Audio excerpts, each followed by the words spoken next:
Everybody, Dietric Williams, the Navigator, here to take you from where you are to where you want to be. And welcome to another edition of Info on the Go. And as promised, today I'm going to be talking about probates. So what exactly is probate? Well, in California, it's simply a title clearinghouse. And what I mean by that is when somebody passes away, their names are on certain documents or on certain accounts, like a bank account or a deed for a house. In order to clear that person's name off of those accounts or off of that deed, it has to go through the state or through a court.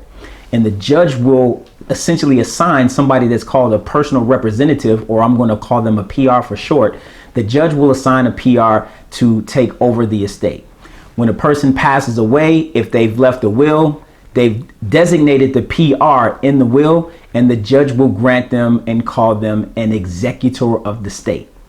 If the person passes away with no will, the judge will call that person an administrator of the estate, right? And so what does the personal representative do? Well, frankly, they collect the assets, they pay out any valid debt claims, and they distribute the remaining portions of the asset to the rightful beneficiaries, right? So this could be children, it could be grandchildren, whatever the case may be.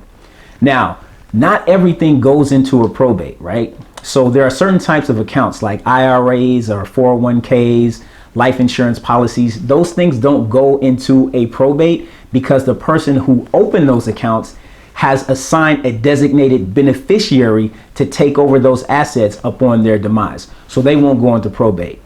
As it relates to real estate, certain types of real estate will not go into a probate. So a home that's held in a trust, or a home that is held in joint tenancy, or is community property with rights of survivorship. And I'll explain those things at a later time.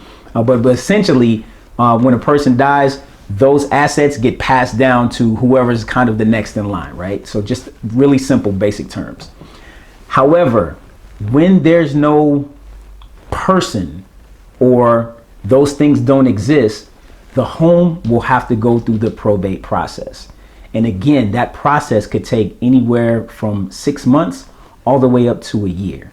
And so it's very important for those of you who are homeowners or thinking about becoming homeowners or really close to becoming homeowners, that you want to talk to a financial advisor and an estate planner to set up the affairs of your estate.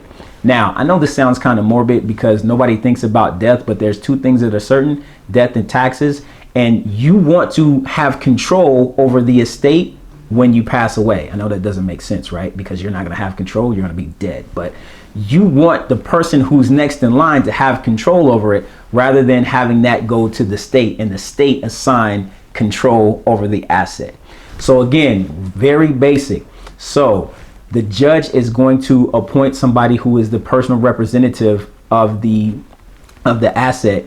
That person, if it's in a will, if they're in a will, they're going to be called an executor. If there's no will, they're going to be called an administrator. If the property, because I'm in real estate, if the property is held in a trust, then it will not go through the probate process. Now, the next time I'm going to talk about two different forms of probate. I'm going to talk about full authority and I'm going to talk about limited authority. So make sure you stay tuned to find out exactly what those things are, all right? So again, my name is Dietric Williams. If you found this information useful, please subscribe to the YouTube channel and follow me if you would. I want to thank you guys for watching once again for another edition of Info on the Go. I will see you next time.